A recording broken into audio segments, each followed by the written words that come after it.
Good evening, everyone. Thank you for joining us for the Blue Line Bridge at the Lady Bird Lake workshop tonight.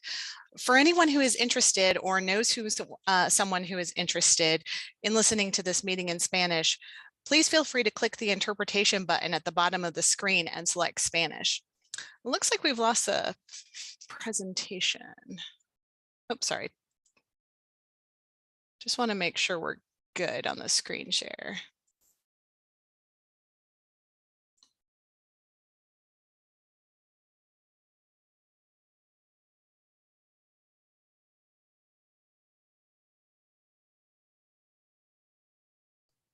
Hey there, David. Are you having trouble?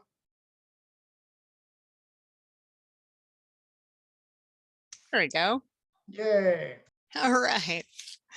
Okay, so once again, so please feel free to click the interpretation button at the bottom of the screen and select Spanish. I will now take a moment to offer a brief welcome along with these same instructions in Spanish. Buenas noches, gracias por estar con nosotros en el taller acerca del puente de la Línea Azul sobre el lago de Lady Bird.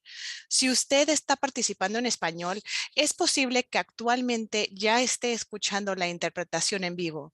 Y si no es así, y desea escuchar a esta reunión en español, solo hay que buscar el botón Interpretación en la parte inferior de la pantalla. Oprime el botón y seleccione la opción de español. Más adelante en el programa tendremos la oportunidad de aportar comentarios en vivo. Si desea participar en español, los intérpretes estarán para apoyarle. Quedamos a la orden. Y con su permiso, continuaremos con la reunión en inglés con interpretación al español. Thank you. Let's transition to the next slide. Tonight, we are here in response to community input. At our last meeting about the proposed bridge over Lady Bird Lake, we heard two concerns loud and clear. The first community concern was the Waller Creek Boathouse, and I'm pleased to share that we've been working closely with the City of Austin Parks and Recreation Department to find a solution. On May 16th, from noon to 1, the Austin Transit Partnership will co-host a meeting, a community update with Parks and Rec about the Waller Creek Boathouse. The second community concern came in the form of a question. Can this bridge that's being proposed be built to carry buses? And that is what we are here to study and consult with you on tonight. So for our agenda, we will begin with a brief overview of Project Connect and the Blue Line. Then we'll discuss the two transit options being evaluated for the Blue Line at Lady Bird Lake. Sorry, Lady Bird Lake. Say that 10 times fast. One option is for a bridge with light rail and a shared use path for bicyclists and pedestrians. And the second option includes the addition of a separate guideway for buses. We will have Q&A sessions during the meeting and some interactive polling as well using Mentimeter. Later in the program, we will allow folks to raise their hands and open up mics so that we can hear your questions in a live format. It's very reminiscent of what we used to do for call-in radio shows. We will close by talking about next steps. And thanks to the popular demand that we've had of this meeting, we've extended our time. So we aim to end between 7:15 and 7:30 tonight. Next slide, please. So please allow me to emphasize the following. Our outreach and engagement with the community has been intentionally inclusive. We want to hear from all voices in the community. If you spot a person, maybe a friend or a neighbor that you encourage to participate for the first time tonight, please encourage new voices to be heard in this space. This is a safe space where every idea deserves to be considered and every question deserves to be answered. That said, we will try to get to all of your questions tonight, but if we can't, know that we will use the issues you have raised to inform topics for our future meetings. So, begin with introductions. First, we have to thank our members of our working group who are here tonight. If this is your working group, welcome back. Thank you for joining us. If this is your first experience in a meeting with us and you'd like to be more intimately involved with details on a particular area within the blue or orange lines, it's not too late to join a working group. If this sounds interesting to you, please visit projectconnect.com/get involved to find out more. And now I'd like to take a moment to introduce our speakers for this evening. Next slide, please. As I state their name, they will turn on their camera and smile and wave. So first of all, we have Peter Mullen, who's Austin Transit Partnership's Chief of Architecture and Urban Design. Next, we have Dottie Watkins, who's our Chief Operating Officer for Capital Metro. Sorry, this is out of, these notes are out of date. It's Deputy CEO for Capital Metro. And then Anik Baudet, who's Mobility Officer for Project Connect at the City of Austin. And Sarah Hagee, who's our Blue Line Planning Lead for HNTB. Thank you all for being here tonight. Let's move on to a brief overview of Project Connect and the Blue Line. Next slide, please. Here are several components of Project Connect. You will see that we have the orange line, which in phase 1 will run north and south from the North Lamar Transit Center to Stasny. The blue line, which travels from the Austin Airport into Republic Square Park. And from there, that line will share with the orange line and travel north to the North Lamar Transit Center. Then we have a Metro Rapid Gold line, a tunnel, which is going to go through downtown, improvements to the current red line, improvements to our maintenance facilities and customer service systems, additional neighborhood circulators, which are known as Cap Metro pickup service, and the addition of other services, including new Metro Rapid and Metro Express lines, as well as investments and coordinated anti-displacement efforts with our partners at the City of Austin. So now you may ask, where are we in this process? My boss once said this is like performing open heart surgery on the City of Austin, and I have to agree. It's a long and complex process, and this is where we are. We've completed the 15% design, and we entered into project development phase for the Federal Transit Administration. In summer of 2022, we will have a draft of what's called the Environmental Impact Statement and our proposed 30% design. By winter of 2022 and 2023, we aim to have our final environmental impact statement with a record of decision from the Federal Transit Administration. Slide 9. For the sake of environmental clearance, this is the portion of the blue line that is studied. As I mentioned before, the blue line will run east from Republic Square Park to the Austin-Bergstrom International Airport. At Republic Square Park, it shares a line north to the North Lamar Transit Center. The blue line is going to run on a dedicated transit way. This means that it will run along the street, but it will not share lanes with cars or buses. It will run along portions of Metro Bus Route 20, and we have 10 planned stops or stations to consider. With that, I will turn this over to Peter Mullen to discuss our alignment at Lady Bird Lake. Great. Thank you, Jocelyn. Really appreciate it. Yeah, so we're here tonight to talk about the Blue Line Bridge over Lady Bird Lake. We're going to start with just some orientation, just to let you know about what the sort of the context for the bridge is, and then we'll get into some of the two design options that Jocelyn described earlier. So this is a map showing the bridge crossing the river, and you can see on the south side of the river as the blue line comes down Riverside Drive and then takes a right turn basically at the South Central waterfront. There is an at-grade station, the waterfront station.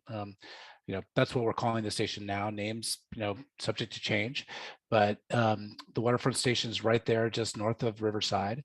And then at that point, the alignment, the blue line begins to rise up, over the Butler Trail and over the lake. And then when it reaches the north side of the lake, basically immediately transitions in what we call a rail portal or a portal into the downtown subway system. And we'll talk a little bit more about how that works and what that looks like in a second. And then on the north side of the lake, we have a station, the Rainy Mac station, which basically the platform you can see basically runs from essentially Cesar Chavez to 2nd Street, but we have entrances proposed both to the south, sort of nearer to the lake, and near the terminus of the bridge, and we'll see more of that in detail in a second. We also have proposed one to the east, closer to Waller Creek at Cesar Chavez, and then there are 2 more directly above, the smaller ones above the station itself, the platform itself. Next. One thing just to remind everybody, the bridge has to be designed to meet basically floodplain criteria. So, the 100-year floodplain, and there's a fairly substantial safety factor above that floodplain. So all the images you see tonight really reflect that those design criteria with a safety factor of 9 feet and additional structure, et cetera, to make sure that the rail alignment in particular, but all the facilities we're building are clear of any flood risk. Next. One of the things that's exciting about this bridge is not just, obviously the mobility connection that we can provide through rail and potentially with buses, but also through pedestrian and cycling. And, we have so many things to connect to in the immediate vicinity of the lake, including, existing trail networks with the Butler Trail along the lake itself, Waterloo Greenway Trail heading to the north, the Lance Armstrong Bikeway, which will come down 4th Street and connect to this new bridge, as well as the new South Central waterfront development. So this new bridge is a connector for multiple modes, and we're always seeking to ensure that the system and all the modes that we're providing for are accessible to all users. Next. So just in some greater detail, this is a sort of a zoom in of the South Shore. And you can see, again, where that waterfront station is, as well as just how the bicycle and pedestrian components of the bridge will connect both to the South Central waterfront, as well as to the Butler Trail on the south side. And you can see how the vertical alignment on the right side of the slide, the vertical alignment of the bridge basically will come over the trail and then allow for a pedestrian connection down to it. So again, allowing the trail to pass uninterrupted underneath the proposed bridge. Next. And then on the north side, things get a little more complex, but you can again see some of the things that we have to connect to or have the opportunity to connect to, including the MAC, which is about a 5 or 6 minute walk from the end of the bridge. So obviously the Rainy Street district to the east, and then obviously downtown to the north, Waterloo Greenway to the north. And one thing to point out also that we have to manage is access to the Waller Creek flood control outlet. This is the terminus, the southern terminus of the Waller Creek Flood Control Tunnel. And so there's an access drive that has to be maintained continuously. We have to maintain continuous access to that as well. So pretty complex interchange here, and we'll get into some detail about how we think we can manage all that. You can see that the rail portal is located basically at the top of the bank. So the light rail will transition directly from the bridge into the underground subway, before it gets to the Butler Trail itself. Next. So this is a cross section of how that will work, just to give you a sense of a different view of how we manage that. So you can see on the right the lake and the bridge coming across, and then once we approach the north shore of the lake, basically the light rail and the pedestrian and bicycle paths separate vertically. So the light rail begins to head down basically into the side of the bank of the lake, so that by the time essentially we get to the top of the bank, those trains are fully underground. And you'll see some views about some renderings of what that will look like. But at the same time, the bicycles and the pedestrians will stay up high and basically connect to the shoreline and to the Butler Trail at the top of the bank. So that's how those two different modes separate. And then we do have a proposed entrance into the subway to the Rainy Mac station directly kind of at the top of the bank. And that will allow access down into the mezzanine level, the concourse level, and then eventually down to the platform level below. Next. As Jocelyn mentioned, we are going to be impacting the Waller Creek Boathouse. You can see here a little bit of a graphic depiction of the alignment of the light rail and how it kind of directly intersects with the current location of the boathouse. We have been working with stakeholders with the Austin Rowing Center and others, as well as Parks and Recreation Department, which owns the facility, to find an alternate location for rowing facilities and amenities. We think we've looked at a number of alternatives, and we think we have a good option, and we'll be reviewing that option at a dedicated meeting on May 16th from 12 to 1. Next. Lastly, I think, we talked about this in the October meeting, but one thing that we are always trying to do is to remain aspirational about the program and what it can mean for our community. And bridges, in some ways, can be very powerful, functional and symbolic gestures, representing some of our most important values as a community, basically to connect us together, stitch parts of the community together that maybe are not as connected as they could be. And I think we could spend a whole lot of time unpacking the symbolism and the function of the bridge, and so we really want this bridge to reflect that opportunity, and to be not just a connector but also a place. We draw a lot of inspiration from the Pfluger Bridge, for example, and actually the new designs for the Longhorn Dam Bridge. These are places that are not just paths to connect the two sides of the lake, but also places to linger and to hang out and to meet friends and to enjoy views of the bats and anything else that people can think of, right? And that kind of open-endedness to the opportunity here, I think, is something that we want to take advantage of and design towards. Next. So at the workshop we held in October, we got a lot of great feedback. It was a very well-attended meeting. Here are some of the sort of most consistently expressed opinions that we heard about things that people were interested in seeing, whether that's overlooks for the bats, lighting that's also wildlife friendly, shade, obviously, good signage and wayfinding, seating, etc. But also some concerns that were expressed about the boathouse itself and the future of the boathouse and the rowing facilities, making sure that we have enough space to separate different modes of mobility, whether it's bicyclists or pedestrians. Obviously, ADA accessibility of the bridge, that is a first principle for us and something we always put front and center in our design process. But these are some of the things that we heard and that we will be designing to as we move the process forward. Next.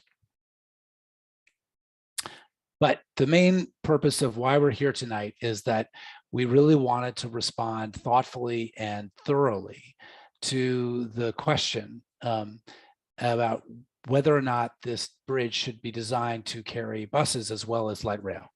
And we've looked at that issue from a number of different perspectives. It's a really important question. It's a really great question. I think one that it was valuable for us to study. And we have two options, both of which are great options. I'll be honest. Like, we're in a position where we want to be, where we've got two very viable options. And we want to have a really robust discussion about the opportunities associated with each. So that's really the purpose of tonight. Get your feedback on that. And also remember that the feedback doesn't end today, right? There'll be opportunities to give ongoing feedback and something that we really want to hear from you in the coming weeks. So if you have thoughts after tonight that you want to share with us, there will be ways in which we can provide for you to provide that feedback. Next. Okay, so now I'm going to pass it to Lonnie and I think Lonnie and friends to actually do a little bit of interactive work with Mentimeter. So take it away, Lonnie. Thanks, Peter. You know, speaking of friends, I've noticed that Councilmember Kitchen is in the audience, and she's a great friend of this program. I thought I might bring you backstage and see if you wanted to say hello. Are you there? Yes, I'm here. I'm here. Well, great. We just appreciate that you're such a regular presence at these meetings. And I thought if you wanted to say hello to folks, this would be a great time to do it. Yes, I just want to say thank you for everyone for participating, and please spread the word to your neighbors and your family and friends. As these great folks have said at the very beginning of this, it is very important that we have everybody's participation. We want to hear your ideas and your thoughts as we move forward with this. It's a very important year as we move forward with examining these alternatives and other alternatives for the Project Connect as we move towards submitting the EIS to the feds towards the end of the year. So thank you all for putting this on. This is great. And I really appreciate everybody participating, and I hope you all will spread the word. Well, thanks again for being here and for taking so much time to be part of this process, and also serving on the Cat Metro board. To follow through with what our council member was asking for, we're hoping that you can participate, and Mentimeter is a great way to do that. David, could you move to the next slide? Or actually, maybe it's Diane. Could you put your slide up so that way we can see how to get involved with Mentimeter? And this is a great opportunity for people who maybe you're watching on Twitter. Maybe you're watching on Facebook. We see you out there. You don't have to be in Zoom to participate. You just have to use whatever device you want to go to menti.com. That's MENTI.com. And enter the code 72461291. And it looks like Giannis has added that to the chat to make it easier for you to copy and paste. But again, for those who perhaps may be visually impaired, you can go to menti.com 72461291. And if you're out there and watching on screen, you can even use your phone and just use that QR code. I don't know about you, Jocelyn. Were you using QR codes before? I don't think anybody expected QR codes to be as successful as they are today. Now, like every single handout we give has the QR codes on it. So hopefully, if you've been eating at a restaurant, you now can participate in this public meeting using the QR code. And I know if you're watching along, you're thinking, oh, there's 60 people. That's great. Well, you know what? There are 170 public people on this call today. And so we really want to get a representative number of you on Mentimeter so we know what you're thinking. And again, there's going to be time for Q&A, certainly. But with this first round, we're trying to get a sense of who's in the room so that way we understand what the preferences are for this particular crowd versus maybe other parts of the community that couldn't be with us this evening. And Lonnie, yes. I'm going to, if it's okay with you, we're going to have, for anybody who's watching us on social media, I'm going to go ahead. They don't have access to the interpretation. So if you don't mind, I'll just give instructions in Spanish really quick. But I see we've got 81 out of 170 people, at least on the call. So this is exciting. Pero les quería hablar en español por si nos están viendo por nuestras redes sociales. Primeramente, bienvenidos y le vamos a ofrecer la interpretación del siguiente segmento en español. Les invito a que usen el código QR que está ahí, en su pantalla o visite también al www.menti.com e introducir el código 72461291. Es el www.menti.com con el código 72461291. Les invitamos a que nos acompañen y les voy a ofrecer la interpretación para los que nos están acompañando en vivo en las redes sociales. para que también puedan participar. Gracias por estar aquí. All right, back to you, Lon. My favorite thing about that is just like seeing all the hearts flying up out of it. Well, so let's see. We've got our first question of the night. And I guess we can go back and forth, Jocelyn. How often do you go to Lady Bird Lake in downtown Austin? That's an important part of this question. I know you can go to Lady Bird Lake in other parts of town. You know, you could be doing it over at Pleasant Valley side of downtown. But how about the downtown portion, that section between I-35 and honestly between that and Lamar is really downtown. Is it every day? Is it a few times per week? A few times per month, or a few times per year? This really helps to understand who's in the room tonight. Yeah, I think it's exciting to see all the different variations on here. I'll go ahead and say it in Spanish too. ¿Con qué frecuencia llegas al lago de Lady Bird en el centro de Austin? Mi colega está explicando que pueden estar en el lago en Pleasant Valley o en otras zonas, pero estamos interesados en el centro de Austin, por donde está más o menos la calle Trinity. ¿Con qué frecuencia accesan esta parte del lago? ¿Es todos los días o algunas veces por semana, algunas veces por mes o algunas veces a lo mejor nomás de vez en cuando por año o quizás es nunca? Entonces, si pueden seleccionar en su pantalla cuál opción les va mejor para ustedes. And it's so exciting to see that there's a lot of, you know, Lady Bird Lake really means a lot to us, whether you live close to it and work downtown or not. So I'm glad to see a really strong representation pretty evenly between those who are downtown frequently and people who visit it because it's, you know, the center of our city. Maybe they have company in town and they're just going to watch the bats on the bridge, or maybe once a year. Well, let's go on to the next question. Okay. You want to start us off, Jocelyn? Sure. So the next question is, how do you usually get to Lady Bird Lake? Do you walk, bike, bus, train, car, on the water, or other? Y en español le vamos a preguntar, ¿cómo es que suele llegar al lago? ¿Es andando, en bicicleta, en autobús, en tren, carro, por medio del agua u otra opción? Nos pueden informar por aquí. So I believe that this is allowing people to choose more than one option, right? I mean, you know, I know that I usually get to Lady Bird Lake by taking the bus, but sometimes I bike. Sometimes I walk down from where I am. It just depends on the day. But usually, what you most frequently use, and if you can't decide one, you could pick another. At least your most frequent option, right? Maybe. Yeah, it's no multi-select options. I'm So seeing it in the says chat. the first, it's a number one option. Okay, all right. Fine. A stickler for an answer. I guess I'd have to pick one. Okay. We're doing pretty well. We've got a representative sample who've answered this question. So let's move on to the next one. All right. So the next one is, how do you usually spend time in the downtown area of Lady Bird Lake? I live here, I work here, shopping, dining, or entertainment, or fitness, recreation, or other outdoor activities, or other.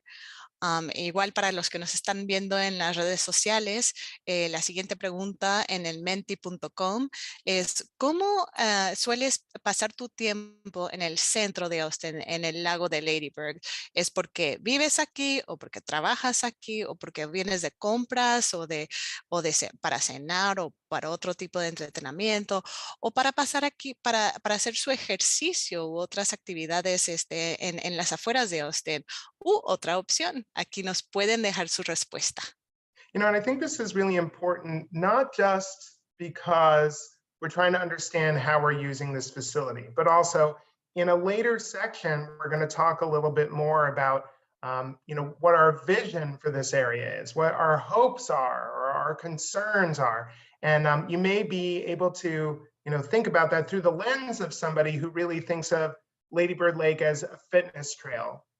Versus thinking, oh, well, you know, I would like to live downtown. I would like to shop or dine in this area, and maybe I don't because the facility doesn't offer those options for me.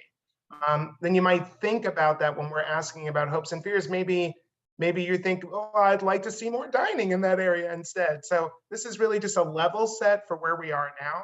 And then we'll get some time to think about where we'd like to be in the future. All right, and I think we've got our last question for this section. We've got more Menti as well as Q&A ahead, but let's see, our last question is, what do you enjoy most about Lady Bird Lake?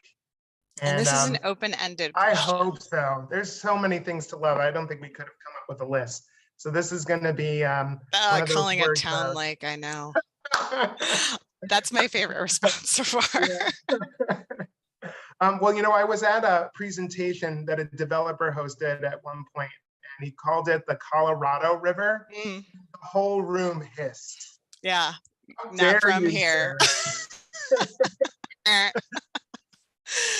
Para los que nos están acompañando en español, les queremos preguntar aquí, y no tengan miedo de poner sus respuestas en español. ¿Qué es lo que más les gusta del lago de Lady Bird? Pónganlo allí y nosotros les ayudamos a traducirlos para que todos nos podamos comunicar y expresar qué es lo que tanto nos gusta del lago de aquí de Austin. And there's just so much to love. You know, I see people talking about nature, and just it's surprising to be in the center of a city and feel that you're also connected to nature at the same time. And then I'm seeing a lot of different versions of people and people watching. I just love, every time I go on Lady Bird Lake, I know I'm going to bump into somebody. You know, it's literally sometimes, but you know, it just feels like almost our version of a Plaza Mayor. You know, you know you're going to run into everybody in that space. Yeah, the place to be and to be seen. A lot of people are talking about the water, certainly the bats. We've definitely heard about that, and just how beautiful it is. We agree with you. I'm excited to see some of these sample renderings, because we agree with you. It's a really beautiful place. Well, it looks like we've gotten enough folks to dial in for this. I think that's our last question in this section. So It is. I'll be back with more Mentimeter. But for now, I think we're going to pass it on to Peter to show us some of the blue line design options ahead. This is the exciting part. Enjoy.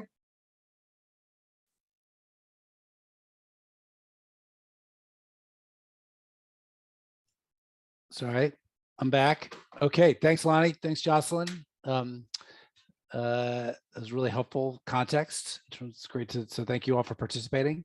Okay, go to the next. So we're gonna talk about, you know, the these two options for the bridge tonight. Option A, and you'll see these words option A and option B as we go forward. But option A is the version that has the light rail, and that's in the color blue, and then the shared use path for pedestrians and cyclists, and that is located to the west of the light rail guideway.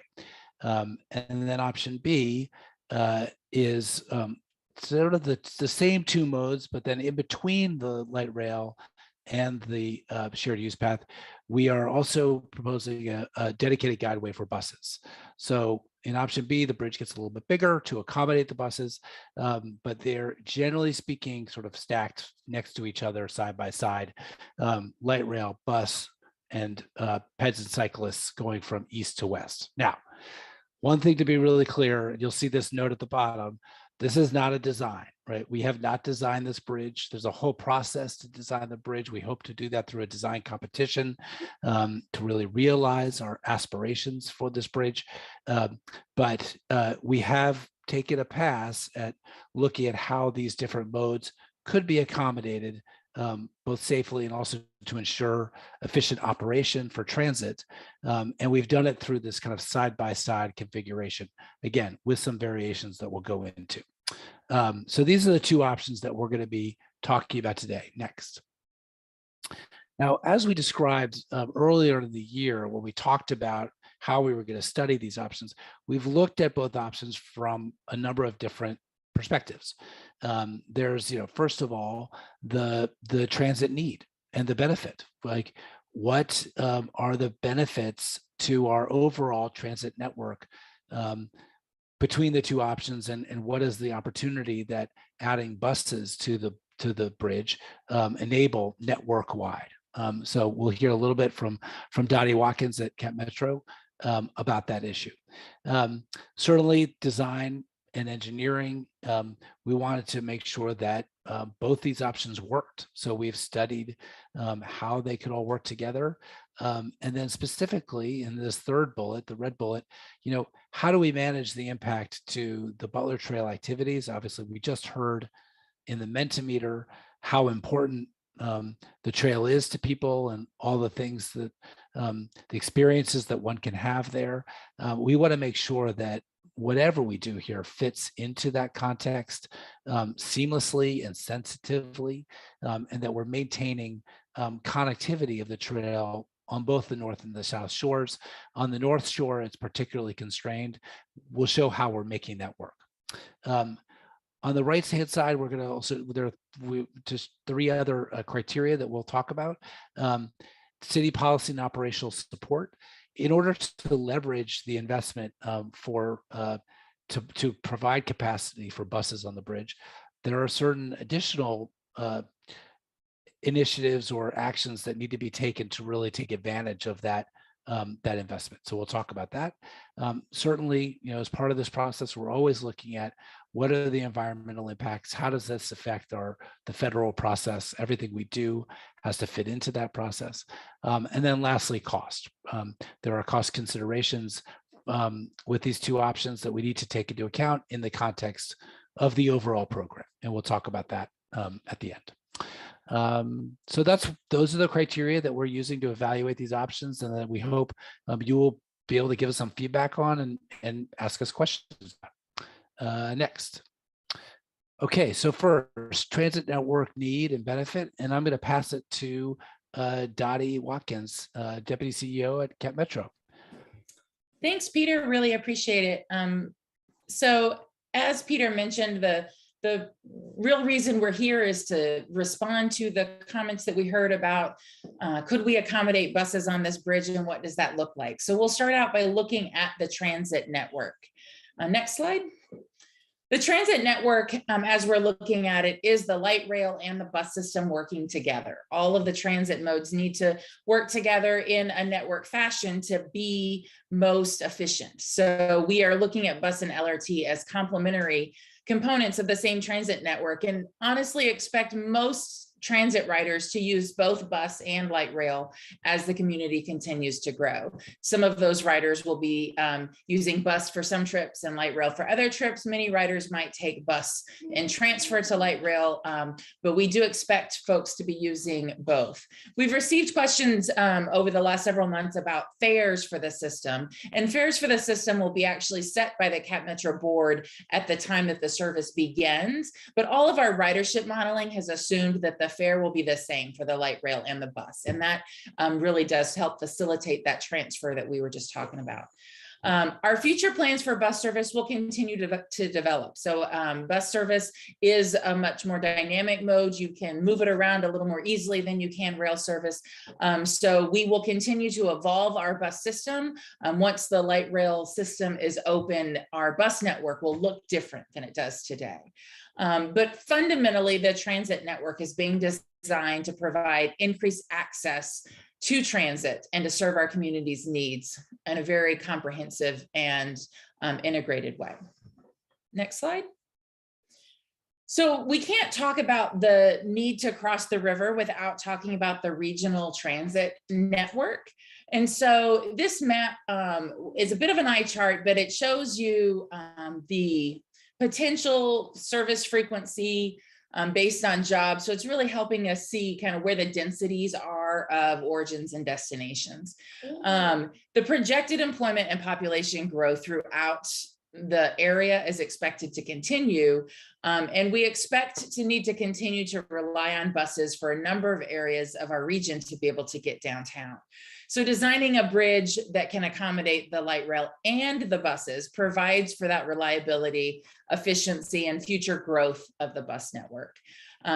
we have been throughout this process assuming that any operational efficiencies that we see on the bus network by implementing LRT will be reinvested elsewhere in the system so that we can continue to serve areas that we don't currently serve, or we can serve the areas we already serve with more frequent bus service. Next slide.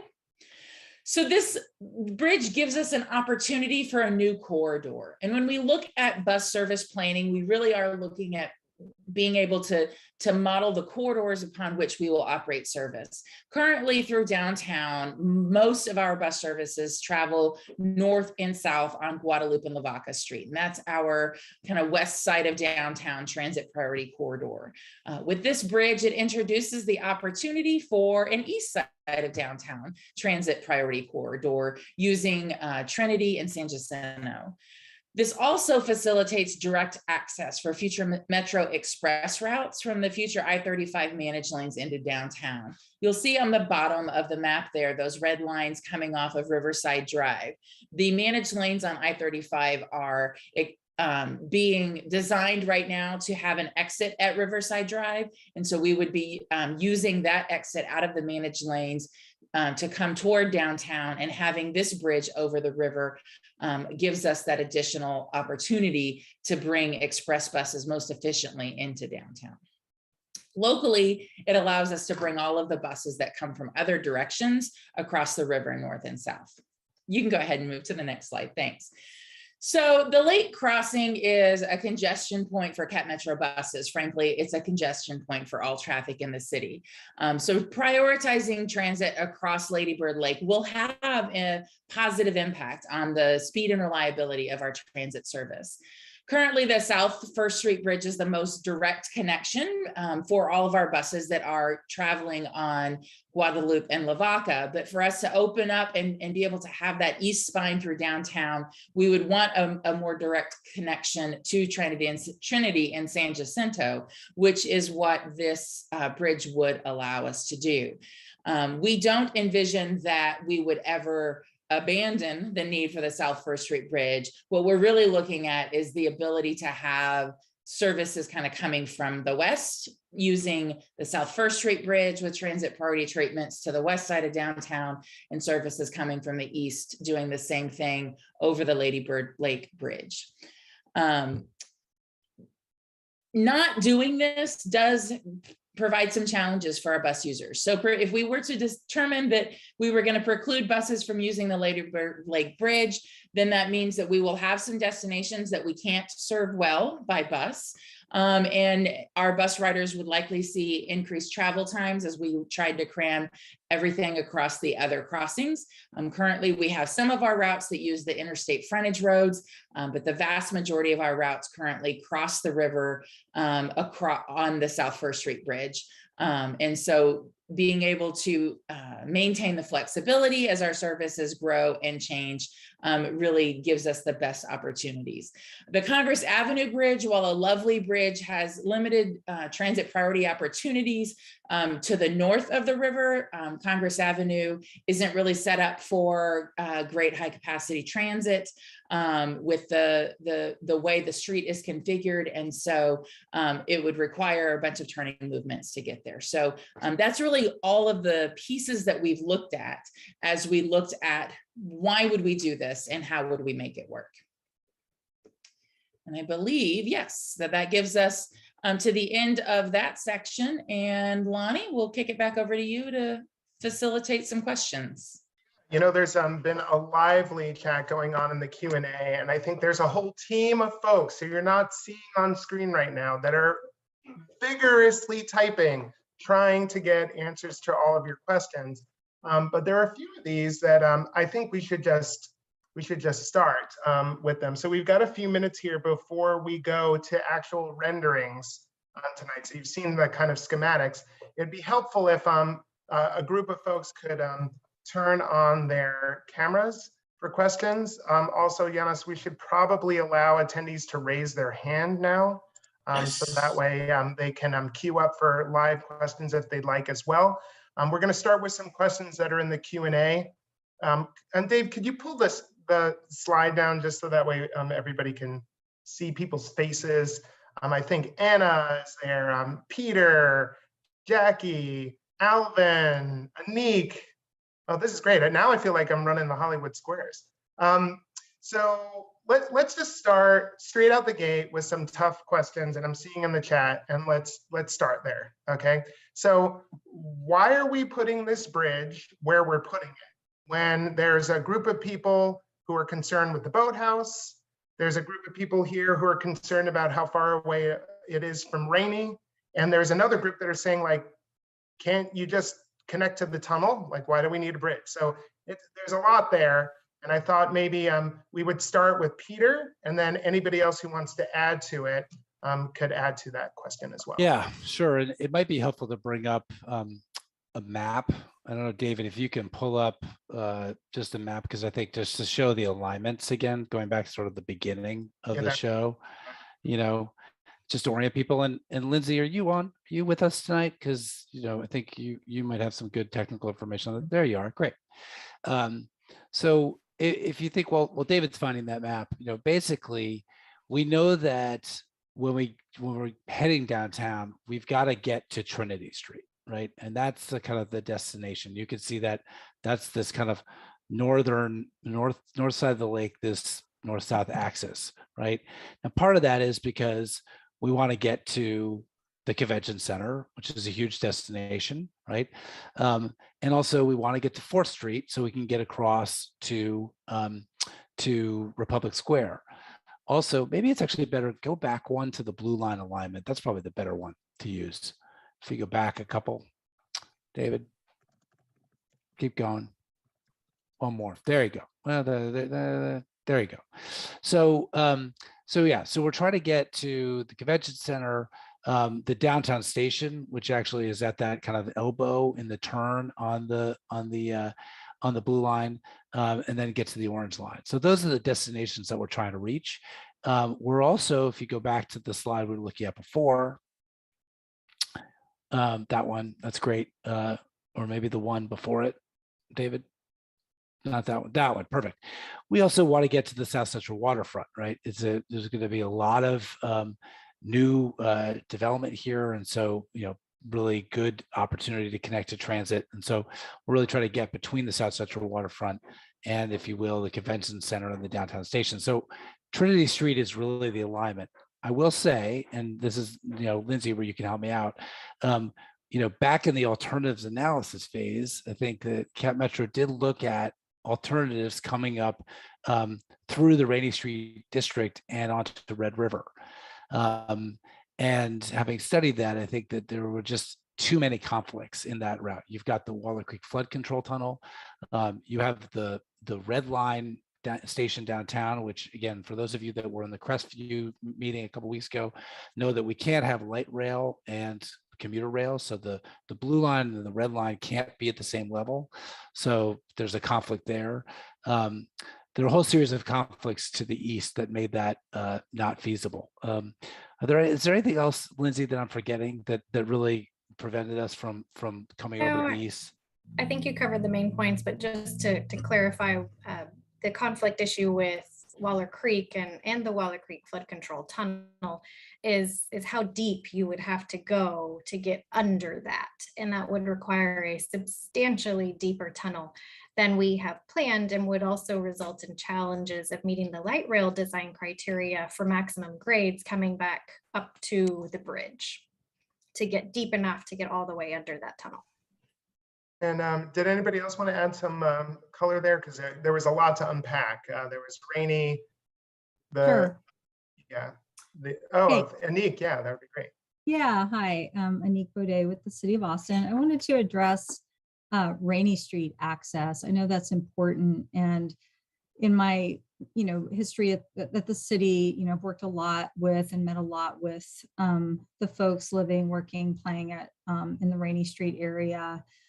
Its sensitivities and proximity to the lake, which are both opportunities and challenges, and just the challenges of the ingress and egress coming in and out. So I did see some questions about that, and I wanted to just point out that the 8 to 10 minute walk, give or take, to the station is about a half mile, and so we strive for an eighth or a half is kind of, you know, getting up there, but maybe even a mile. We talk about the first and last mile connections to transit, which you can typically do with a scooter or a bike. The quarter mile, half mile is more the walk shed for the station. And our hopes as transportation planners is that it will help with the ingress and egress with a good portion of folks at the peak hours, whether it be during entertainment peak hours or during working peak hours.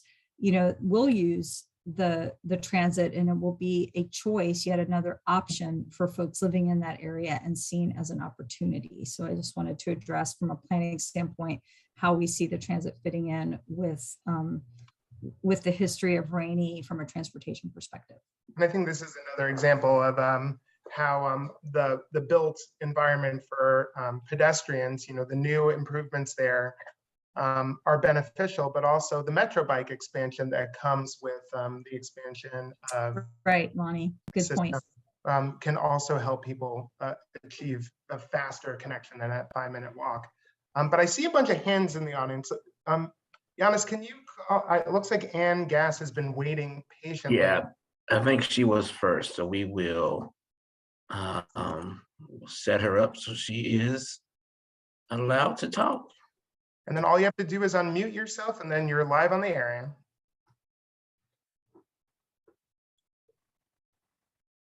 Ann. Ann, are you there? It looks like she dropped. No, I tried it. Oh, there she is. Hey. Hi, everybody. Thanks a lot for the opportunity to comment this evening. I'll try and be real brief. My name's Ann Gass. I'm the Director of Strategic Housing Initiatives for the Housing Authority of the City of Austin. We're really excited to see this project moving ahead. But there are definitely some issues that we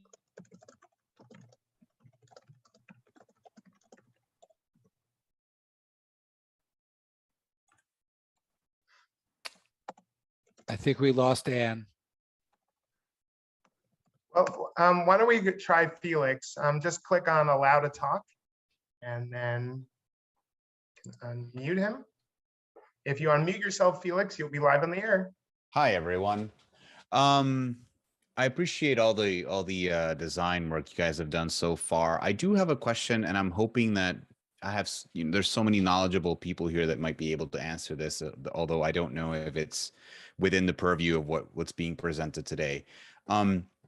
Rainey Street is, has a lot of scheduled growth. There's a lot of skyscrapers coming up on Rainey Street, and the population in just that small area is growing dramatically. And one of my biggest concerns every time I'm around that area is what happens when there's an emergency? How do you get all those people out of that area if for some reason, for whatever reason, Rainey needs to be evacuated? How do you get all those people out of that area? I'm seeing on these drawings that you're presenting a lot of trails and walkability and all that stuff. But when it comes to exiting all those people, there's going to be thousands of new people living in that area within the next few years.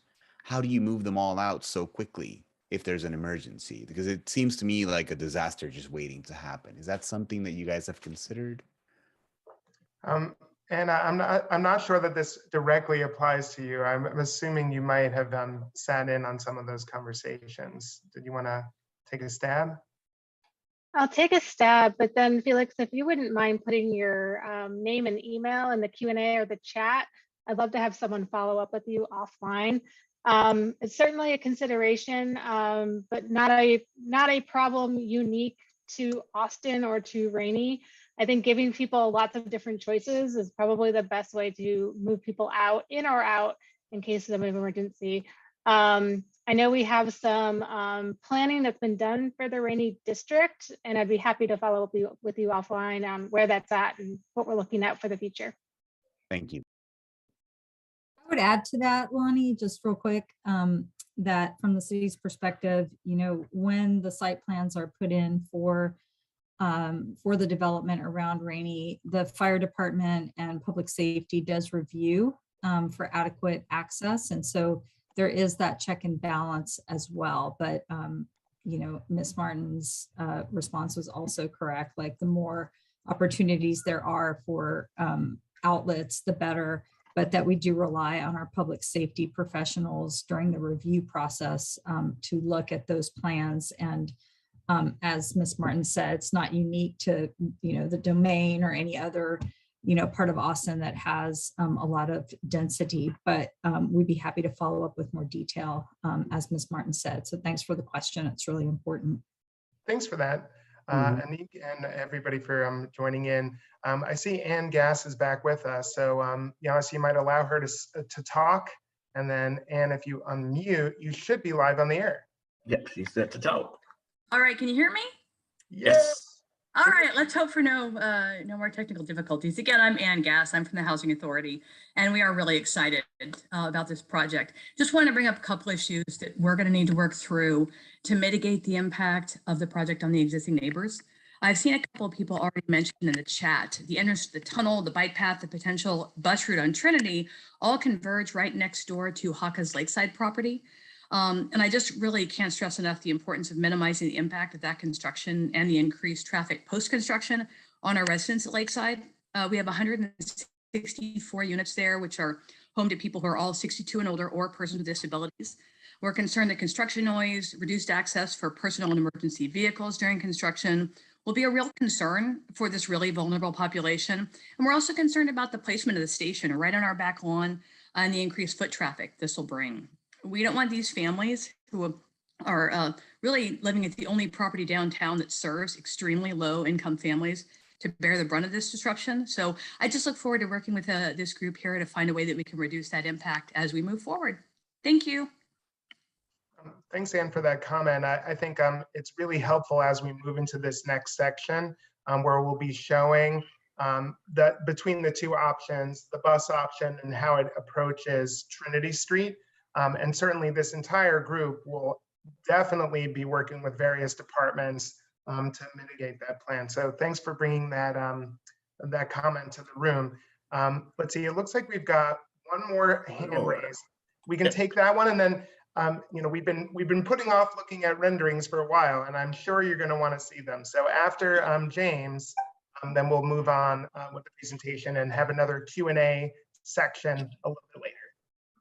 James, I think you're live on the air.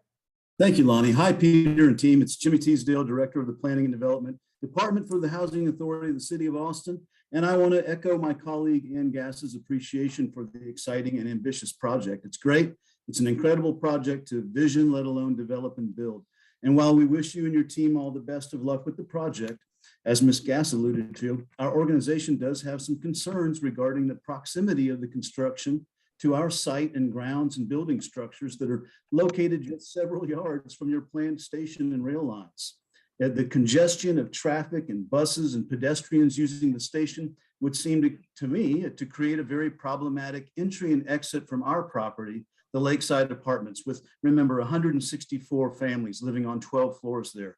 There'll be a number of persons potentially who will exit the line at the proposed station, heading across the property to visit other locations and creating a massive property management challenge for us there. And we especially have concerns for the building itself. Our building is over 50 years old, and how that structure will tolerate the heavy construction processes that you'll be employing over a protracted construction period of perhaps 4 to 5 years or more. And then the resulting conditions we may experience post-construction. Additionally, we do need access at all times for emergency vehicles at that property, fire trucks, police, and even occasional need for large equipment like cranes to access our development for repair and improvement needs on the 12-story building. So in summary, we know you and Project Connect will work with us on these issues during your development and design phases. But we welcome the opportunity to participate in these public meetings with you, as well as other work groups and efforts to find solutions to the challenges. Thanks, team. Thank you, Peter. All Thanks. right. I think James. it's Appreciate it. So let's see, I think we're at this point where we were going to continue with the program. We're going to come back with some Mentimeter immediately after, and then we're going to open for another round of Q&A. In the meantime, please make sure to look at the Q&A window, asking questions there. You'll notice chat is turned off. And also our team is very much working on getting those answers in the Q&A itself. But I think with now, we'll be turning it over to, it's to Peter, is it not? It is. Great. Go. Thank you, Lonnie. You can go to the next, David. So now we're going to look at the two options in more detail. Again, two options, one with light rail only and one with light rail plus buses. Go to the next. Okay, so we're going to go through a series of, I would say, just comparative images that are taken from basically the same viewpoint of the two options to show you the differences. And we like, it's helpful, I think, to toggle back and forth sometimes so that you can really understand what the differences are. Again, I just want to stress this is not a design. You'll see this like squiggly pedestrian shared use path that's sort of detached from the light rail in this image. Again, this is not really to indicate any design intent, except to indicate that we have some more flexibility in terms of how we design the shared use path, as opposed to the light rail, which really needs to be straight and pretty fixed, right? So that's all that's meant to indicate and to suggest, I think, some opportunity about what the feel of that pedestrian cycling path could be. Okay, so this is option A with the light rail only. You can see this view looking kind of northwest towards downtown with the South Central waterfront on your left, and you can see the outlet facility for the Waller Creek Tunnel, as well as the Lakeside Apartments and Rainy Street on your right. Next. So same view, and you can see how with the option B, we've kind of slid this dedicated guideway for buses next to the light rail, so in between the light rail and the shared use path. And then when we get to the North Shore, you can see how it kind of actually comes on top of the light rail and then goes towards Trinity Street. So more images to show how that works in a second, but that's the basic configuration. Go to the next. Okay, so starting on the south side of the lake, just to show you how all this works. Again, this is option A. You've got the light rail in the blue, and that comes down and then comes down to the waterfront station. Again, just north of Riverside Drive and just south of the new South Central waterfront development. The red is the pedestrian and cycling path. Again, that would connect to the South Central waterfront, the Butler Trail, as well as connect down to the south. So, lots of access for peds and bikes, as well as for the light rail. Go to the next. So in here, you can see how the bus kind of slips in between those two paths and essentially would come down, touch down onto the South Shore and just go directly to that roadway that is directly to the west of the waterfront station, so that there would be access to Riverside Drive east and west at that point. We are looking at bus stops that would be located again just south of the river, so to both in the northbound and the southbound direction. I should just clarify this: the busway is intended as a two-way system, so we'd have facilities for buses running past one another in each direction. Next. Okay, so these are a couple of views looking from the South Shore, looking north towards downtown. You've got the light rail on the right, the shared use path on the left. You can see again how it's kind of floating out over the lake, and also how the Butler Trail would basically come underneath that. That's what's kind of in the center of your view. And then the pedestrian path as well as the light rail would come on top of that, and they'd be able to connect to it on the South Shore. Go to the next. And you can see in the version where and this view is taken a little bit farther up, closer to downtown, but essentially similar configuration, but with the buses kind of slid in between the light rail and the shared use path.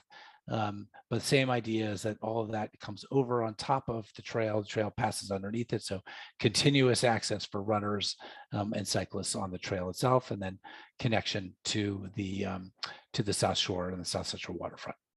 Okay, let's go to the north. Okay, so this is where things get a little more complicated. And we got some views to explain how this works. So this is an option A with the light rail only, and you can see how the light rail on the right is basically diving down into the subway system, into the portal. And I think we've got this really interesting idea about how that portal could then basically accommodate a green roof. And the landscape could kind of roll over on top of it, so that from the Butler Trail and from the landward side of the lake, you're almost not even aware of the light rail itself. It kind of just disappears down into the landscape, and the landscape flows kind of directly, seamlessly over it all. The shared use path on the west side of the light rail would then connect to the existing trail at the top of the bank. There's probably a little bit of regrading and a reconfiguration of the trail itself in this location to accommodate some of these interventions. But then it would also continue north up to Trinity Street and connect to the new bikeway on Trinity Street as well.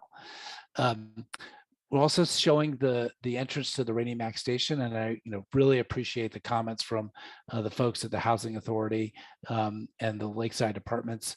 Obviously, hugely important community that we need to serve and ensure that their needs are protected and served.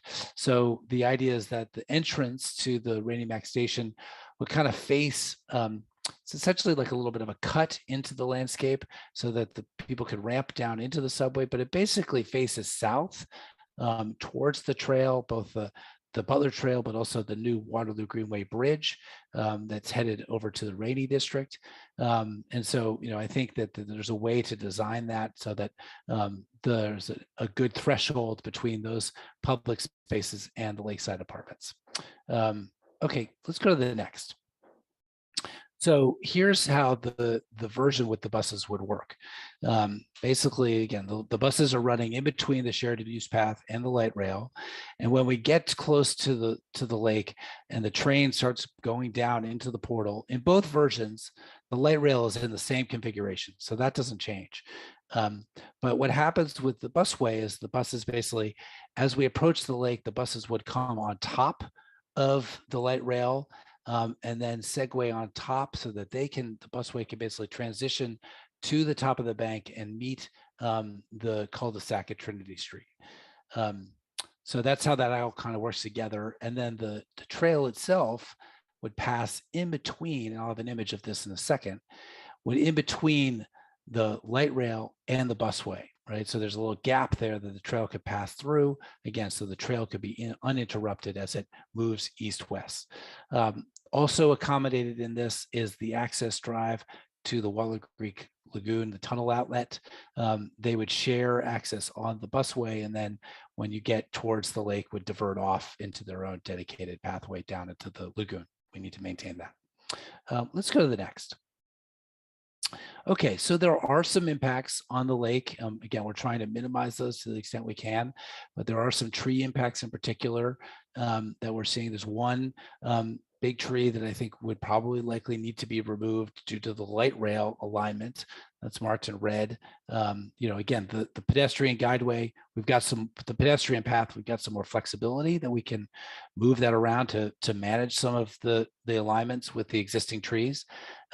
We're also proposing that there's one of the big trees in this location would be a good one to transplant just slightly to the west. So it could become a great focal point of this reconfigured trail nexus in this location. That's the one that's identified in purple. So again, a few impacts that we've identified that we need to manage going forward. Go to the next. In the option B with the busway, we have that same tree removal, same tree transplant candidate. We probably have another tree removal on the east side of the busway as a result of this. And there is some regrading of the access route to the flood control tunnel. So again, all manageable, but some regrading that would be necessary to make all that work. Okay, let's go to the next. Okay, so here's a view from kind of hovering up above the rail portal, showing how the light rail would sort of go into the portal and dive into the landscape at the top of the bank of the north shore of the lake. And you can see the the shared use path kind of hovering as a boardwalk as it makes a transition from the bridge to the land on the shore of the lake directly behind it. And the portal would need to be protected with security fencing. Again, I think we can use a combination of landscape and security fencing to make sure that that light rail portal is protected and from any kind of negative human intervention. Let's put it that way. But again, the idea is to make really this to re-enhance the kind of the landscape of the lake. It's obviously so important to us all. Okay, so option B. So this was a little different, right? Again, the light rail is in the same location, but you've got the busway kind of again coming on top of it as it approaches the North Shore and the top of the bank, and then the trail itself kind of slips in between the light rail below and the busway above, so that again that trail can be continuous throughout the North Shore. So similarly, I think to some of the other bridge underpasses on the trail, although this one would be narrower because we just have one lane in each direction up above, so it's about 30 feet wide. And again, so the idea is to build the landscape around all of this new infrastructure so that really it feels like it's seamlessly built into it. Let's go to the next. Okay, so here's some just quick diagrams to show how that works. You can see the long section below with the light rail diving down, the PED staying up above, connecting to the entrance into the station. And then the diagram up at the top is showing the relationship. Again, this is a cross section looking north, the relationship of the PED and shared use path to the light rail guideway. Now, again, I wouldn't get too hung up on any of the structure of this. It's not designed yet, but just to show how these would occupy space in relationship to one another. And go to the next. And so you can see how with the option B, how that busway is slipped kind of in between the shared use path and the light rail. And then on the bottom, how the busway kind of stays up top, up high as the light rail goes down, and then connects to Trinity Street at the top of the bank going north. And go to the next. And then there's a little blow up of that section showing how the pedestrian path for the trail sort of slips in between the light rail and the busway. Okay, let's go to the next.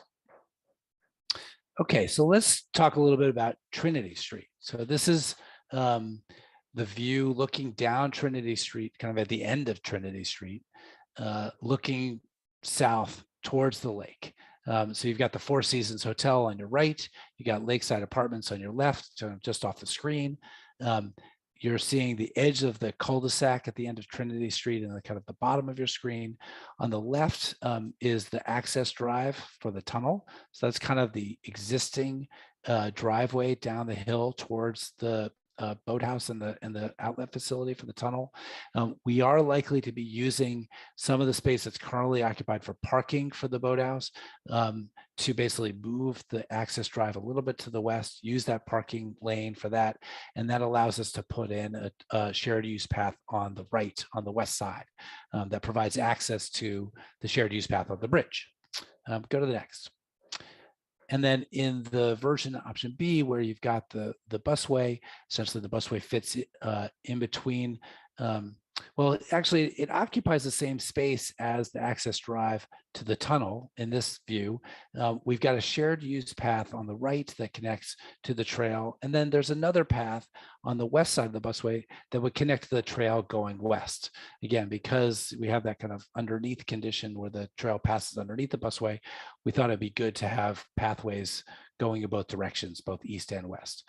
And then on the left, you can see also the kind of an idea about the canopy for the entrance to the station, right? So we're looking at kind of the back of it. So it would kind of look, you would enter in from the far side of that and head back down towards this view to get to the station. Let's go to the next. So this is a view of Trinity Street, again, how that works in plan. Again, we have to maintain access to all the buildings here. You've got the cul-de-sac, the new two-way bike lane on the west side of the existing Trinity Street, maintaining one lane in each direction and some of the parking on Trinity Street north of the cul-de-sac. And you can see that sort of that pink section is the busway heading south. And go to the next. And as I mentioned, obviously one of the things we have to consider is access to all of the loading docks and the parking garages and the access to the lakeside apartments. And there are lots of service needs in those locations that we'd have to maintain access to, both in the eventual design, but also continuously during construction. So that's something we'll have to manage going forward. Okay. And then here's a cross section of how that looks. This is the cross section today, where we've got one lane in each direction and parking on either side of the street. Go to the next. And we're proposing actually having one way in each direction with one lane of parking on one side and then the two-way bikeway on the west. So providing that extension of the Lance Armstrong bikeway from 4th Street all the way down to the new bridge over the lake. Don't mind the architecture. That is not representative of anybody's buildings in this vicinity. Okay, so going to the next. Now what we're going to do is we've actually got a couple of videos of looking, sort of moving along the trail and seeing how all these pieces work together. And so we're going to do one option and then the other. So enjoy.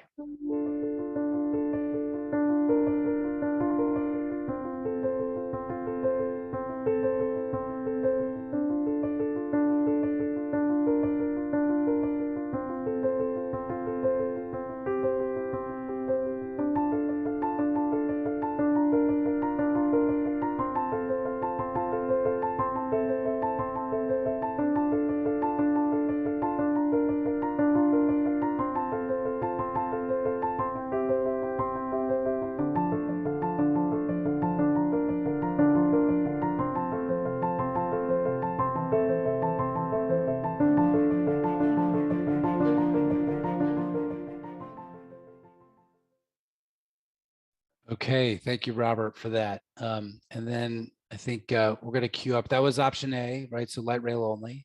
And now we're going to queue up option B, showing basically the same video, but with the busway in it as well.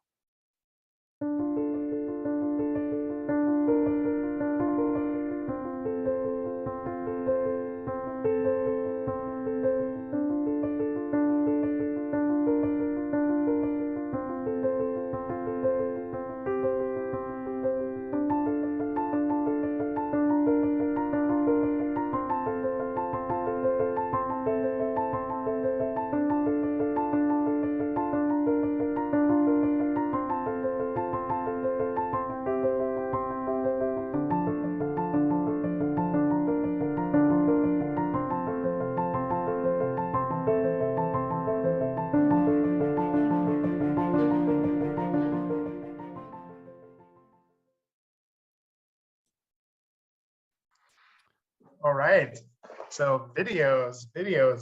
So now you've gotten a little bit of a taste of what this could eventually look like.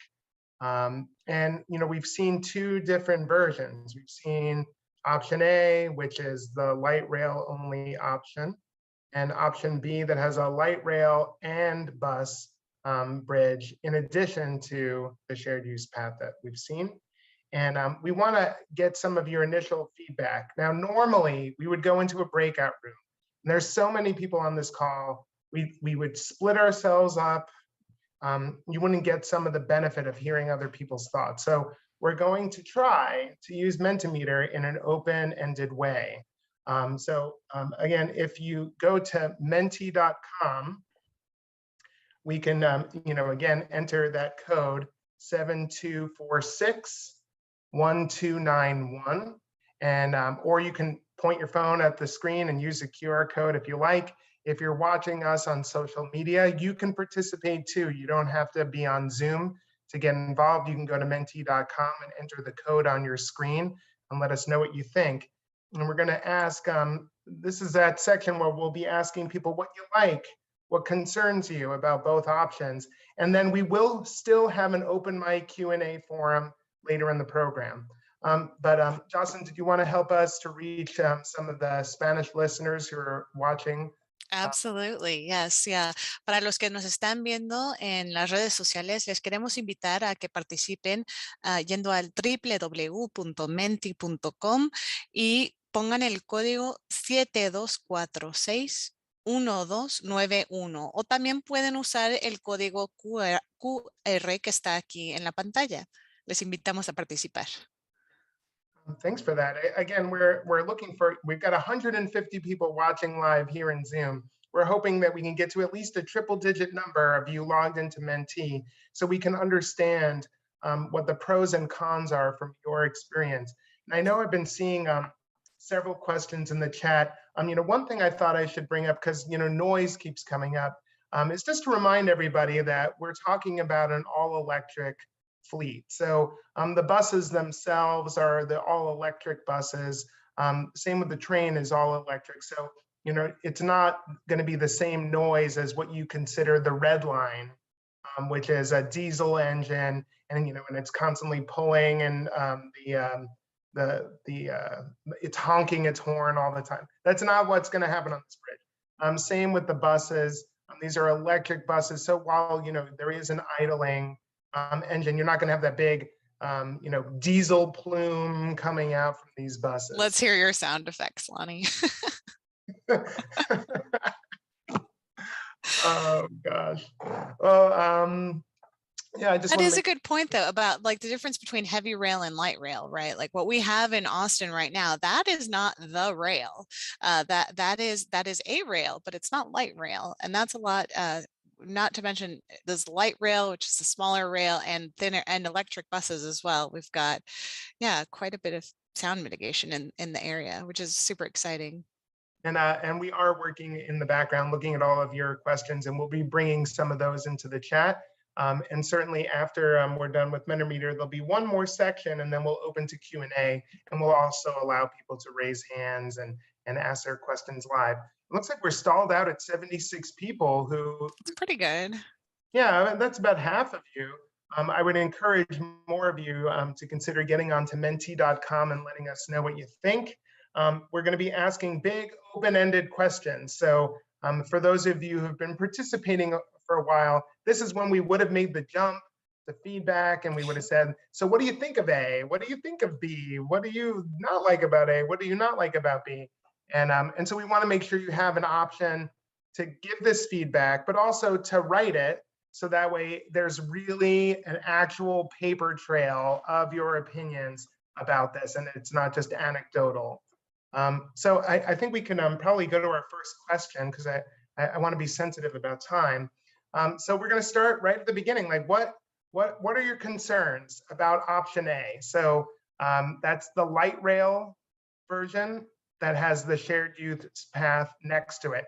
And I recognize, like, you might want to write a novel here, and that's okay. We're going to keep track of everything possible in this section. So you can do short answers and then come back and put another one in. I think you can keep putting answers in. I think you can put up to 3 maybe in these, but yeah. So I like what's going on here. I'm not sure if you can. Thanks, Diane. If you can roll up. So we've gotten some things about safety, concerns about wildlife, emergency access. There was a question not just on the bridge, but also between the buildings themselves. Several people worrying that there'll be long bus delays and that buses won't have a path to go through. Others are concerned about noise. I guess that would impact option A and B. Some people say nothing, there's nothing wrong at all, no concerns. Super happy about it. Let's see, there's, oh wow, now you're going too fast, Diane. It's like the credits at the end of a movie. And just so I could say this in Spanish, queremos preguntarles cuáles son sus inquietudes que tienen sobre la opción A. Y para recordarles, la opción A es solamente lo que tiene el tren ligero y también un camino donde pueden estar las bicicletas y los peatones. Entonces queremos, aunque pongan su respuesta en español ahí en Mentimeter, lo vamos a tener aquí para que esté en el récord, para que todos podamos ver cuáles son sus inquietudes sobre la opción A. And so I'm seeing a lot, there's a tug of war going on. I'm seeing people saying, there's a lack of bus connection. On the other hand, there's this cost benefit question of whether it's worth it. There's been a few questions here about separating modes. So, that bike and ped shared use. I've even seen questions about what about my pets? Are they welcome to be in that shared use path? Shade questions and security and foot traffic, and making sure that this doesn't dominate the entire view of the lake itself. Well, let's see. I think we're getting some good feedback here. I'm not sure if you think we can move to the opposite side of the coin here. There's so many. Thank you So for many, giving us yeah. feedback. And speaking of not wanting to dominate the view, I mean, one thing that's coming forward is we are going to be having a bridge design competition. So as Peter mentioned, as beautiful as these videos look and as exciting as it looks, it'll be even more beautiful because we're going to open it up to public design competition. So that is still coming as part of this exciting project. Well, let's move on to the next question, which is, what do you like about option A? And again, option A is the light rail transit and shared use path. So I know some of you are probably still typing what concerns you have, and that's fine. They'll get recorded on the other slide. It's fine. Yes, certainly. But what are the things that we like about this? Let's hear from you. I see it uses less space. It feels like faint praise. Aquí vamos a poner en la opción A, vamos a ver si podemos poner qué es lo que nos gusta de la opción A, que igual nomás es el tren ligero con las bicicletas, con los acceso peatonal, pero que no tiene los autobuses. Entonces, si les gusta esa opción o qué son las características que les gusta de esta opción. It's interesting. A lot of the comments that we're getting here are less about the service and more about the design competition. That if somebody does the design competition, it better have nice plantings and the elegant walkway, because people have seen these images now and they know what they want. The bar is set at a high standard with this. We're seeing some things about minimal impacts to the bats. I'm liking the portal landscaping, that it's less intrusive. Seems quieter. I think there's some concern there about more movement in the area equaling more noise. The intersection of the shore and Butler Trail and the trail tunnel is elegant. And let's see, just general, less congestion, scale fits the context, the connectivity, and then connectivity to the areas that are beyond just the direct location where it hits at Trinity. Efficient use of space, no motor vehicles. So it's really a lot of design questions. Great. Thank you for sharing this. We've gotten about 96 responses so far. This is great. Less risk to pedestrians and wheelchair users. Thanks for bringing that up. We as a team were very intentional about making sure that everyone was represented in these drawings and also in the designs themselves. Why don't we move now to option B? So just like we did with option A, we want to know what concerns do you have with option B, and then we'll move to what do you like about it. Again, option B is light rail transit, bus transit, and the shared use path. Awesome. Yep. So it's exactly like option A, except it includes the bus transit, as we saw split in those levels. Vamos a poner aquí cuáles son nuestras inquietudes sobre la opción B. Y la opción B, para recordarles, esto es el tren ligero y luego también el camino que para los peatones y tanto como las bicicletas. Y esto es exactamente como la opción A, pero también incluye los autobuses en la opción B. Entonces queremos saber cuáles son sus inquietudes al incluir los autobuses en la opción B. Y ya veo las respuestas en español. There's a Spanish response in there. They have no concerns about option B. Ninguna inquietud sobre, sobre la opción B. Entonces, me gusta saber que están participando y gracias por participar en el idioma que es más cómodo para ustedes. Thank you for participating, everyone, in your language and however you can do it. I'm seeing, you know, some of the concerns are the complexity, you know, concerns about cars wanting to get on there because they're seeing the buses go through, more impact to the park. There's another concern about it's going to take too much time to build. And that's also in Spanish, que demora mucho tiempo para construir. Es una construcción, es una crítica o inquietud muy válida. There's some concern about cost, and I think we're going to directly discuss what the cost difference is between the two options in a little bit. Although, again, it's an estimate. More buses downtown might cause more congestion on other roads. Let's see, the modes feel obtrusive and possibly dangerous. Could we accomplish this by creating bus-only lanes on South First or on Congress for less money? Concerned about the danger of the buses, it's more expensive. I guess we're starting to get several people with the same idea. Helpful. It helps when we're seeing all of these together. We'll aggregate your different responses into buckets where people have similar feelings about it. All right, I think we were at 137 comments. I think we can flip the coin and move to what do you like about it? What do you like about seeing light rail and bus and shared use path all together in one plan? Y aquí para recordarles, si nos están viendo en las redes sociales, queremos ver qué es lo que les gusta, qué es lo que les da emoción sobre la opción B. Y para recordarles, la opción B es la opción A, que lleva el tren ligero, que lleva también los peatones y las bicicletas y también el autobús. ¿Qué es lo que les gusta de la opción B? Gracias por los que están participando en español. Mucha emoción sobre eso.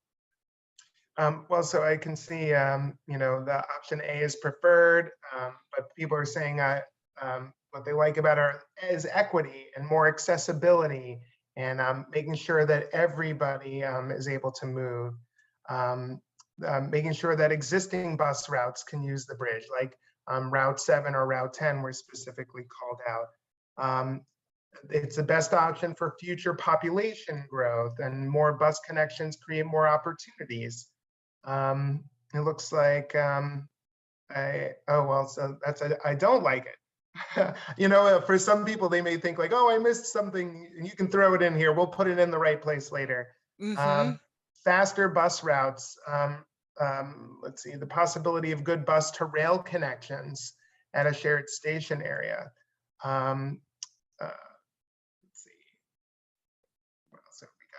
Better bus routes. So again, a lot of discussion about buses getting fair shakes here in this part of town.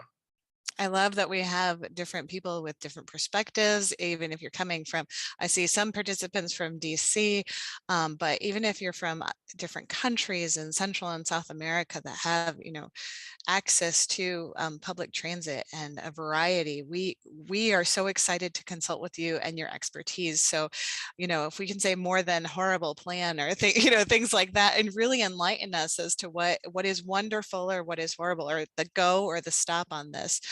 Thank you for participating. Yeah, you know, it's you can see why we're coming to the public at this point. We have two plans, and you know, they're ready for us to take a deeper dive and see if they're possible. And we're really at a point where we've got to turn to the community and say, well, what do you want? We're building this for all of us. It's not for, you know, the people on this side of the screen building a system and hoping you like it. We're trying to build the system that you are imagining for the city. And so we're at this inflection point and can really use your feedback so that we can make either one better. We can make option A and or option B a better fit for the community. So thanks for taking the time to give us feedback about what you like and what you don't, and using emojis if you want to. That's We're multilingual here.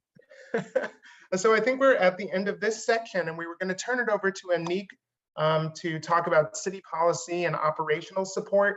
We're going to get to the federal process and then next steps, and then again, another open mic session.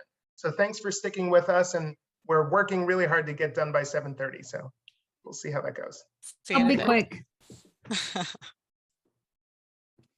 Yeah, so I wanted to start this section by letting everybody know that on behalf of the city of Austin, we fully support both options. We want to get to the right option with, a data-driven approach and input from the community. There will be city policy and operational changes that will need to be made that are supported by our overall transportation policy, which is the Austin Strategic Mobility Plan. And if you go to the next slide, I can go over some of those specifics. So the policy changes necessary to realize the benefit of the bus option are really related to assuring that those buses can have reliable access, both crossing 6th Street. We close 6th Street a lot for festivals and during the weekend for various reasons. And so we'll have to look at that from a policy perspective, working with all the different departments involved, and then maintaining access on Trinity Street during special events throughout the corridor. And again, I have noted policy support, broad policy support for these types of changes to support public transit being more accessible, reliable to more people. And so details to be determined later, but we are aware of some of these things and already starting to think through them. And we believe they are able to be addressed. Another thing that we'll need to do is regulate deliveries along this new, as Dottie pointed out, corridor for buses related to curb space for loading and unloading to assure that the buses will not conflict, the bus access won't conflict. And that need is supported by an initial assessment that the Austin Transportation Department did with downtown Austin stakeholders most recently in the preliminary starting of what's called the Austin Core Transportation Plan, which is looking at operations in the downtown area. Next slide. So also supported by the city to realize the benefit of buses on the bridge should they continue north in the San Jacinto and Trinity corridor. We need to look at introducing transit priority infrastructure on Trinity and San Jacinto.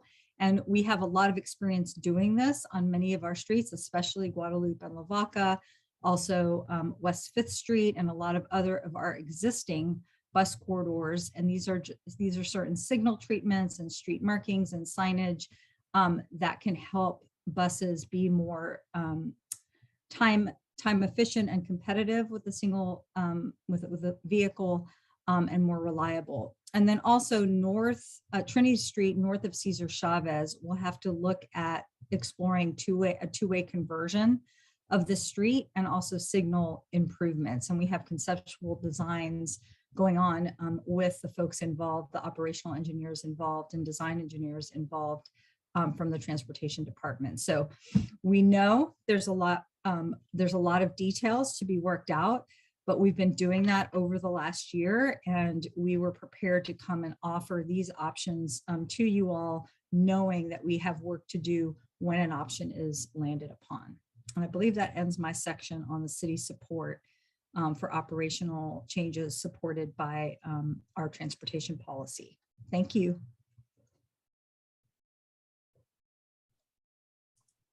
Sarah Hagee, you've got federal process. Yes, indeed. So thank you very much, Lonnie. So what we want to consider here with in terms of federal process and our what we ask the federal government for, we generally need to consider how bus operations might impact our overall rating. So when we're seeking out funding from the Federal Transit Administration, we have to evaluate the project on a number of criteria, including mobility improvements, congestion relief, and the cost effectiveness, which looks at both the ridership and the cost together. So when we look at that, we want to know, do the bus operations impact the overall rating? Do they drive the costs up but not provide benefits? Or do they add additional ridership? Would any of the bus services that parallel the corridor add additional trips to the light rail and vice versa? So make sure I said that right. So essentially, are you getting additional riders by having those buses run parallel to the light rail? Are you creating new opportunities to transfer?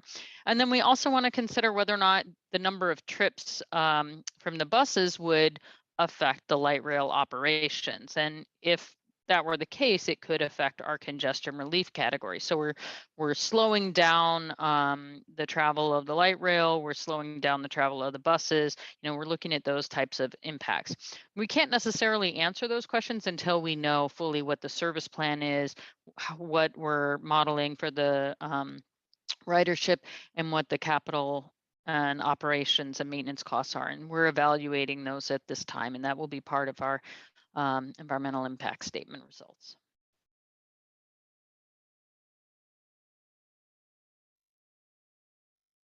Great, thank you, Sarah.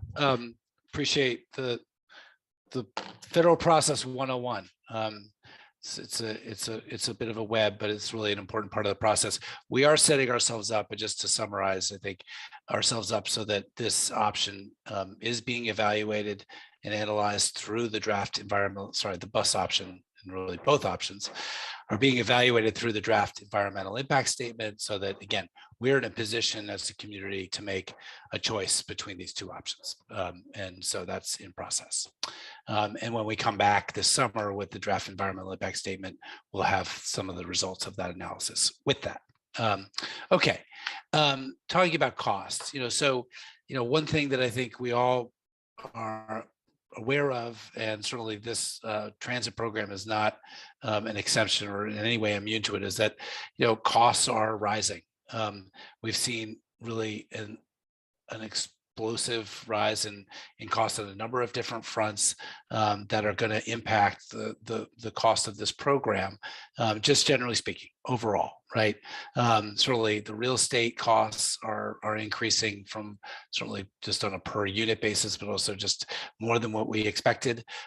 Inflation in general is going to put pressure on labor and materials. And we're, as we go through the process, so we get feedback from the community and we study the issue more, there are scope changes that we are incorporating into the process. Many of you probably have, following this program, have seen that we've increased the length of the tunnel on the Orange Line significantly, and obviously that has a big cost increase. So overall, the costs of this program have risen from what we originally projected, and so that's something that we always have to be considerate of and manage as we go forward. We're going to have updated cost estimates when we come out with a 30% design later this summer. And at that time, we're also going to talk about project phasing. So, one of the tools in our toolkit to manage cost is time, right? How do we actually manage the timing of the construction to be able to afford the investments? And so we'll be using project phasing to basically manage some of these cost increases that we're seeing. We are not at this time anticipating a tax increase, right, to pay for these additional costs. We know that the voters gave us instructions to build this system for the revenues that they provided, and so that's our job. And so we have to build that to the best of our abilities. And so we are not anticipating a tax increase at this time. So all of that will be, continue to be developed as the 30% design gets completed, and we come out with revised cost estimates and a phasing plan later this summer. So I just say that because I think it's important context for the discussion about these two options. We are again, these are very rough order of magnitude estimates. We haven't designed the bridge yet, but we estimate that in 2022 dollars that the cost of the option A, light rail only, could be about 150 million. We estimate that adding the busway could add an additional $60 million to the construction costs of that bridge. So not a small number. And I think, again, the decision about which option to pursue, cost is certainly a factor, and the important one for us to consider. And we have to decide whether the benefit to the transit network is worth that additional investment. And what that means for the project overall. We need to look at this in the context of the overall program.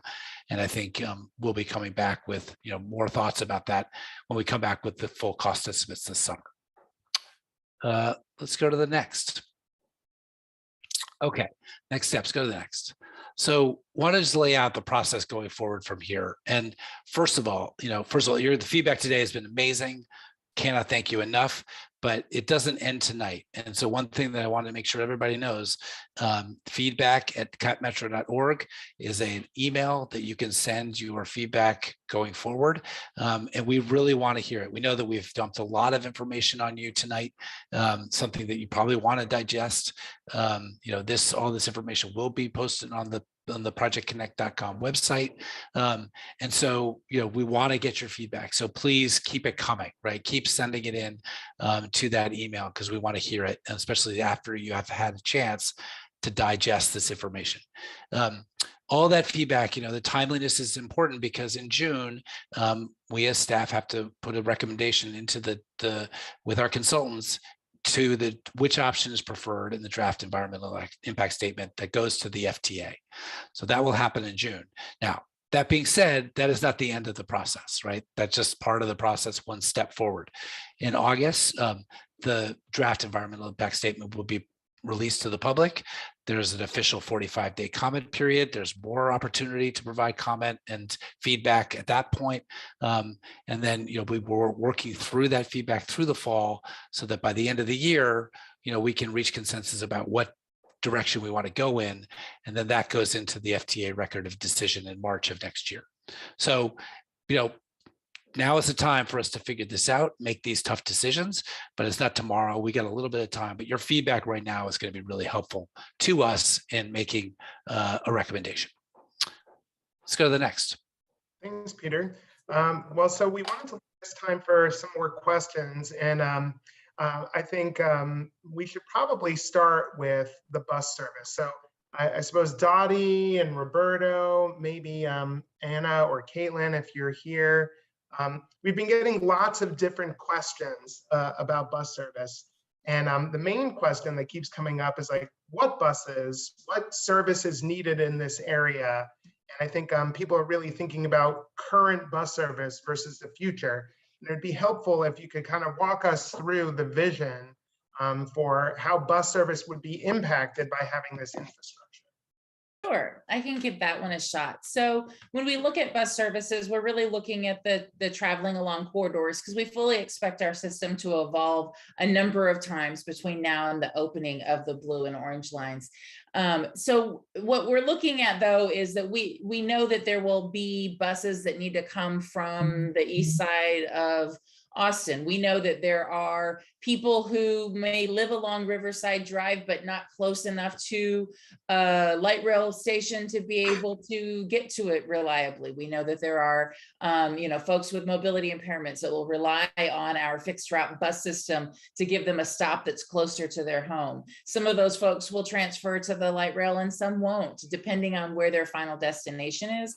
And so we expect there to be kind of bus traffic coming generally from the east and southeast of town to connect to the downtown area that would be able to take advantage of the bridge. It also allows us to run more of our routes kind of through the downtown as opposed to just to downtown and back. When you have a congested point over the river, it's often most efficient to just stop and let folks, transfer to get further through downtown. And if you're looking to make a connection from, one side of downtown to well on the other side of downtown, it requires a transfer. So it would allow that kind of seamless movement. We don't have specific route numbers in mind, again, because we expect all of that to evolve and change several times between now and the time this system would open. And I'm wondering if, Caitlin, I think you were working closely on this, and Anna, if you wanted to add anything about how buses would work using Trinity. I think Daddy summed that up really well. I don't think I have anything to add, Lonnie. Okay. I just want to make sure everybody has some time. Let's see, to change the subject altogether, we've got a question that's really more about for the Blue Line team. And so, maybe Alvin or Peter might want to address this one. It's a question about the off-leash dog park. And I know we're going to have another meeting for South Shore, but there were other questions about, impacts in other parts of that area leading up to the waterfront station. I was wondering if you had any comment about that other than just saying we have another meeting coming up.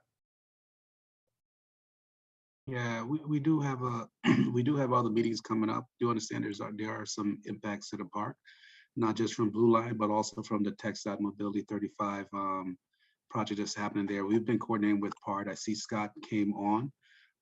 So Scott can probably provide some additional information and context of the coordination we've been having thus far. Scott. Thank you, Alvin. And just confirming what you said, that we've been talking on a regular basis with the Blue and Orange Line teams, and Blue Line in particular on Norwood Park. And we're recognizing that there is an impact there, as well as from on the I-35 expansion. So that's a park that is having a lot of challenges in the future. So we're just going to be looking at that closely, measuring the impacts, and there are certain processes that we need to follow regarding that are outlined as part of federal guidelines. So part of that is basically looking at making sure that part is made whole through any potential impacts. And I would say that we've connected the folks that have recently been working on the Norwood site plan with the designers at Blue Line to sync up those two particular plans, the one at Norwood and the future Blue Line. Well, thanks again for that, Scott. I think it's important for everyone in the audience to know that, again, this project isn't just any one team. There are lots of different teams. Not only is it Cap Metro and the city and ATP, but even different departments within those agencies as well. So we'll be working with the Parks Department, not just right at the confluence itself, but also further up the Blue Line. I wanted to get to a question about the confluence, given about the floodplain. There were several different questions. They come in various forms, and people are wanting to know how far up out of the floodplain is it? How confident are we about the future floodplain, and how much clearance is there so that way you don't hit your head on the train bridge? I guess Peter or Alvin, did you want to take that? Yeah. Go ahead, Alvin. No, you go ahead. Well, Peter, I'm actually going to defer because I don't have the specific number. I don't have the specific number, but I know Lindsay's on, or if you have it, but I know we are above the floodplain. Well, let's talk about the clearance on the trail in option B, because I think that's the number. Robert, what's the clearance we're using? Is it 12 feet clearance on the trail between where it goes underneath the busway? 10 feet. 10 feet. Okay. So, the idea is that that's the standard design criteria used elsewhere. We're using it here.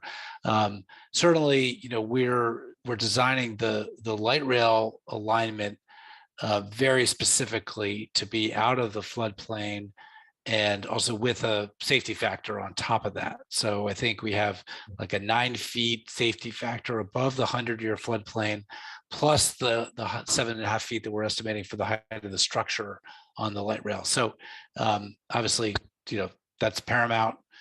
We've got to ensure that the tunnel is protected from flood risk, and so we're designing to those criteria. I've got another question that's for essentially the same team. I'm thinking that either Alvin or Lindsay might want to weigh in on this, but there was a question about why aren't the bus lanes in line with the railway, because they've seen something similar in Portland or in Seattle. Dottie, you want to take that one? I think Dottie has. She's signed off. So just quickly, I can answer it. So, we did actually study that, right? And did some modeling on that option about, whether or not the buses could share the guideway with the light rail. And somebody pointed out correctly, the Tillicum Crossing Bridge in Portland is one bridge that utilizes that configuration. So we studied it, we modeled it in terms of like what the impacts operationally would be on both the light rail and the buses if they were to share. And the determination was that it really wasn't, the operational impacts and risks kind of outweighed the benefits. Right. It just, and I think also particularly because of the transition on the north side of the lake from the light rail into the tunnel, and remember buses are not going down into the tunnel, that there's a significant portion of the crossing where they had to be separate anyway. So there wasn't much benefit, and the risks and the impacts operationally just outweighed those. Right. So Peter, when you mentioned the risk, you're talking about things like if a bus breaks down and you have to have like the truck come and tow it, or so there's the potential of buses breaking down, or if they're and so debilitating the system in a major way. But even just if depending on the frequency of buses, that it could it could slow the light rail system down, right, and impact the overall operational efficiency. So again, the thinking was, we're going to have to separate these modes at some point over the crossing. Let's just keep them separate. It's a better investment for all modes, safer, more efficient, et cetera. Well, folks, I recognize that this meeting's run long already, and people are making dinner. It could be bath time. It could be bedtime. And so we're going to need to leave it right there for tonight. I will say that, again, we've been keeping track of all of your questions and answers. I know there have been lots of questions about bike and ped separation, and believe me, the team is going to be looking at all of these comments tonight.